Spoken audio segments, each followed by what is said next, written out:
Oh, no!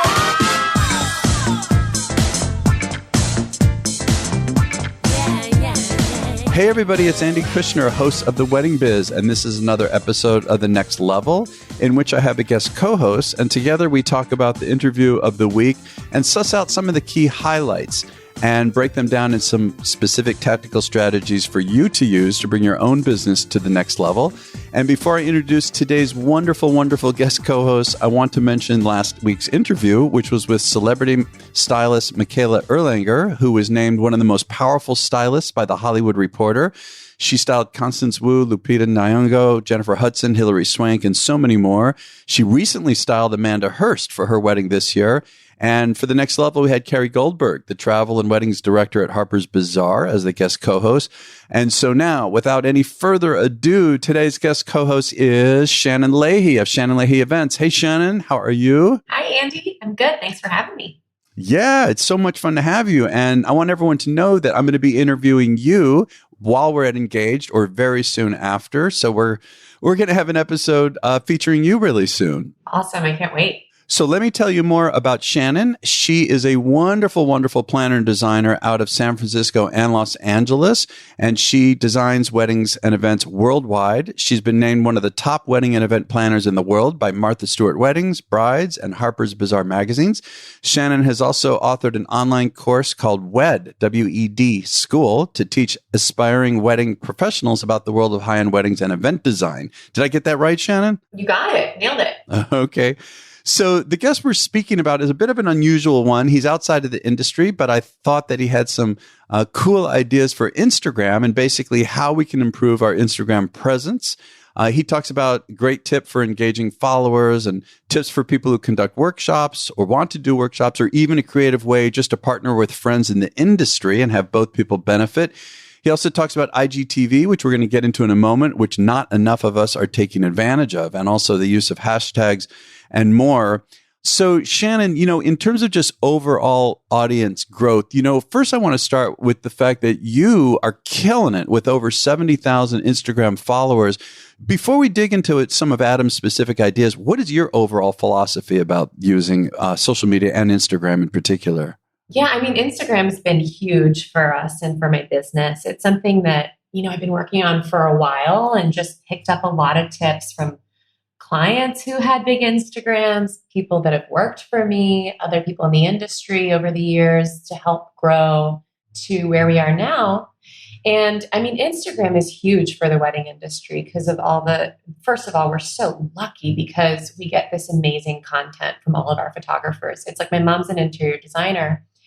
And first of all, she doesn't even have an Instagram because I don't know, she's behind the times, I guess. But one of the things she struggles with is getting photos of her work. And we are just blessed with photo after photo after photo from like the world's best photographers. So that just makes it a natural fit. And I think that our target, typically brides and grooms, are in the age range where they're using Instagram more than anything else. So we've definitely gotten leads from Instagram, even people that, DM me and end up becoming a client. So I think it still is a great place to invest time and energy if you're in the wedding industry. It seems like I'm sticking around for a little while anyway, I hope. Are you personally running your own Instagram? That's a great question. I have, but then in the last year or two, one of the gals on my team, Kyla, has been helping me run it, and she's really been helping me grow it a lot. We kind of go back and forth depending on our schedule together, but I personally respond to all the comments. It's my voice. When we do live things, that's from me. But she helps me a lot behind the scenes because it can be a lot of work. Yeah. Oh, absolutely. And I get help with social media too, but I'm finding that the more I can go on directly and engage with people, the better it seems to be. I'm getting more engagement, and especially with the DMs, when I personally handle them myself, it really goes a long way for me. Mm-hmm. What did you think of Adam's tip to leave voice DMs? I love that. I've never done it before. Have you? I know. Isn't it? You know what? Well, I also have the advantage of, through the podcast, people know my voice. And so, several times, ever since Adam said that, I'm so glad you brought that up because I forgot. Ever since he said it, I will do that much more often now. And I'm finding that people seem to get way more excited when you leave a voicemail. I mean, again, I think part of it is they might know my voice, but also it's so much more personable. It's personal and they know that it's you, right? It's not someone else answering. So I love it. I'd highly recommend doing recorded messages when possible. It definitely seems like a good way if you were reaching out to someone who maybe has a bigger following than you or that you wanted to get in touch with. It seems like a very interesting way to connect with them because I think he's right. They probably would be tempted to click on it and maybe respond to it in a way that they wouldn't from just a written message. So I'm going to keep that one in my back pocket. Yeah. The only issue I'm finding is there's no real record where I like to just sometimes look at the string. And so you're like, what did I say to that person? I know. But, one of the tips that he did bring up, which I loved, was he talked about doing a split screen interview or a conversation on Instagram Live. Like, for example, in terms of how it would apply to us in the industry, a planner and a photographer who just worked on an event, something like that. And how the Instagram algorithm pushes people more to it when it's not only live, but you're doing something like this, like a split screen interview. And by the way, for anyone wondering, if you listen to this interview, he gives absolute specific instructions on how to do that. Because I am such a dummy with this, I needed the details. What did you think of that idea? I loved that tip. That was my biggest takeaway. I mean, the sort of easiest and quickest way to grow your following is to connect with people on Instagram that already have big followings and kind of tap into their audience, which he mentioned. But also, in the wedding industry, especially in the luxury kind of side of the wedding industry, so much of building your brand is association.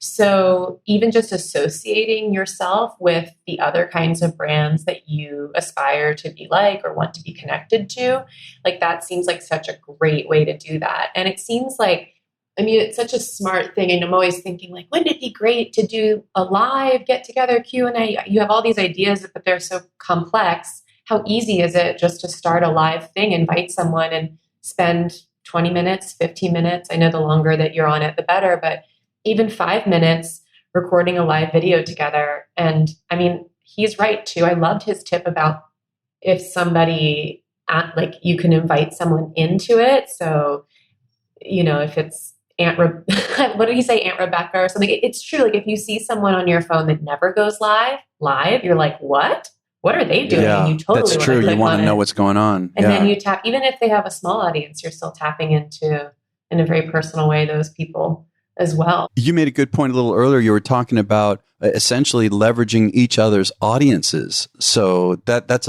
just a wonderful way to go about it, do it. And I'm also thinking, for those people out there who are doing workshops or want to do workshops or anything related to that, what a great way to notch this up another level and establish yourself as the expert. Absolutely.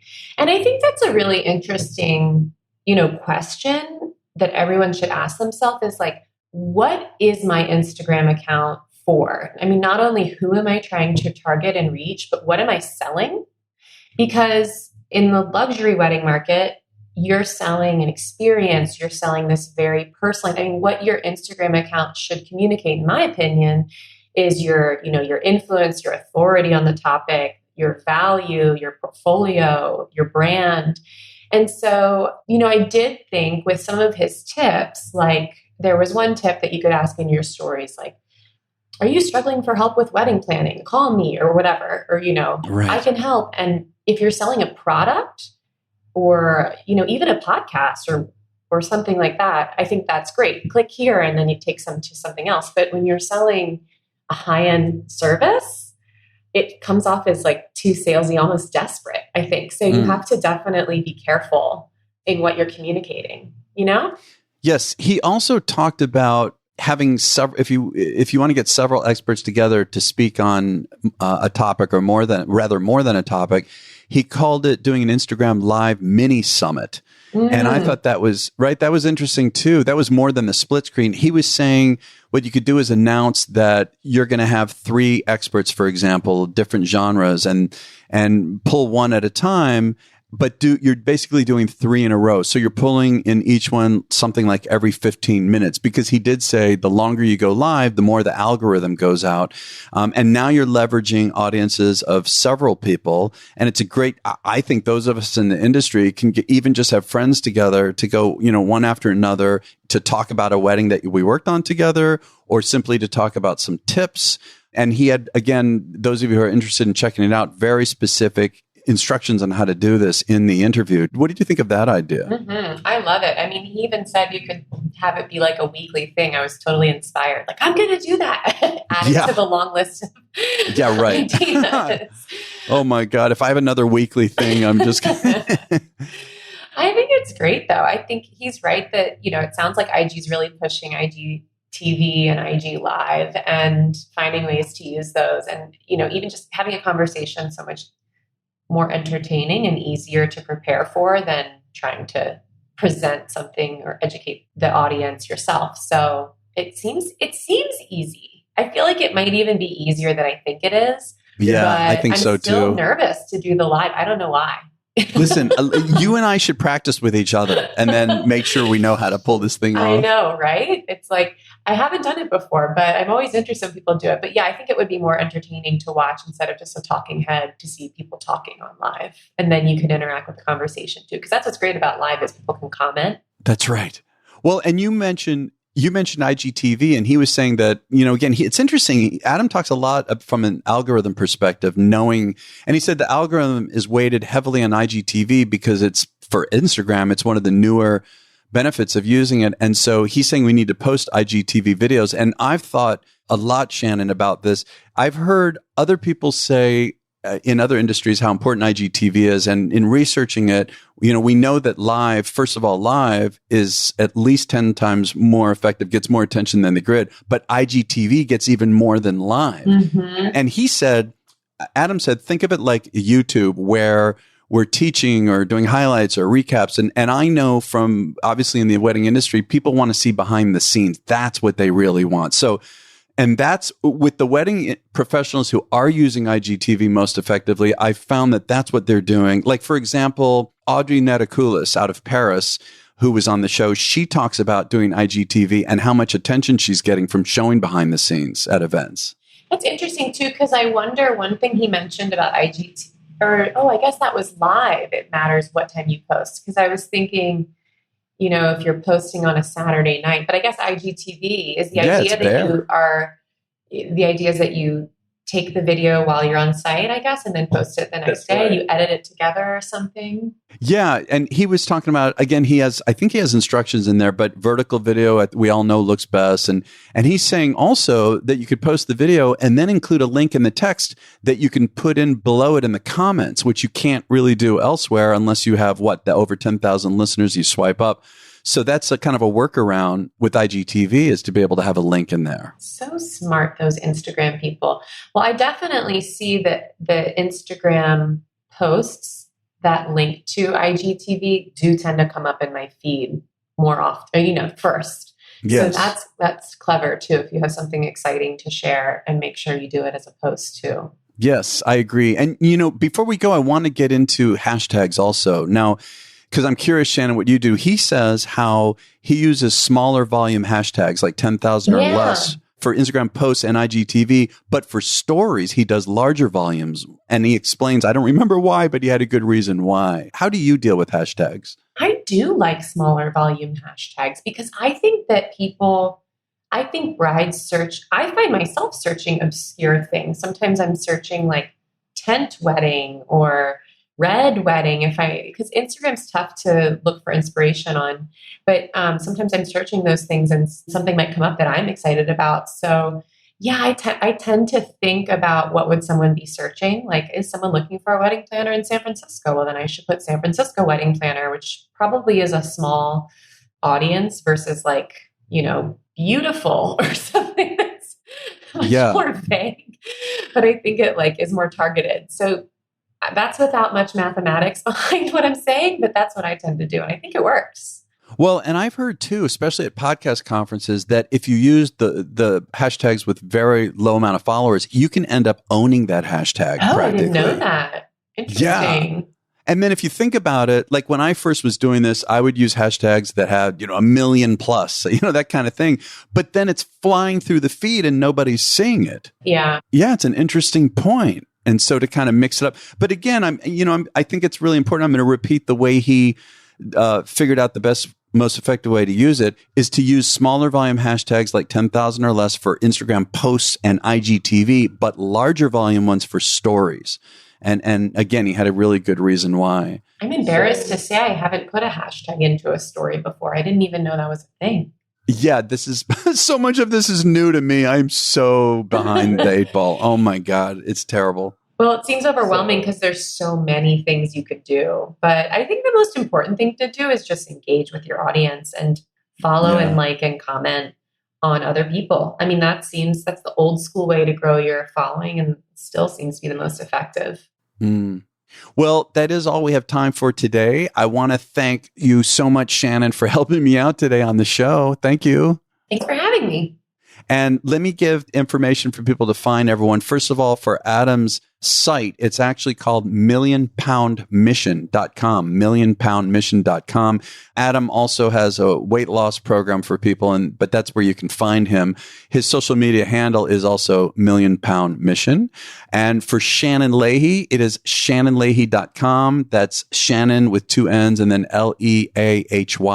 You can also find all of this in the show notes. Shannon, I want to make sure your Instagram is Shannon Leahy Events, and on Facebook, it's Shannon-Leahy-Events. Is that right? Sounds right to me. We focused on Instagram, so everyone...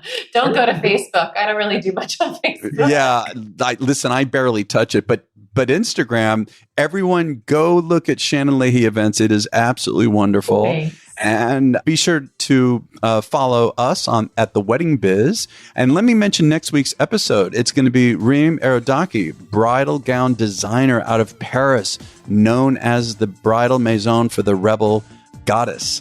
And also her fiance, which is interesting, Greg Fink, who is their general manager, but he is a wonderful photographer who I've already released on the show, who's also really good with Instagram. He's also out of Paris. They both are.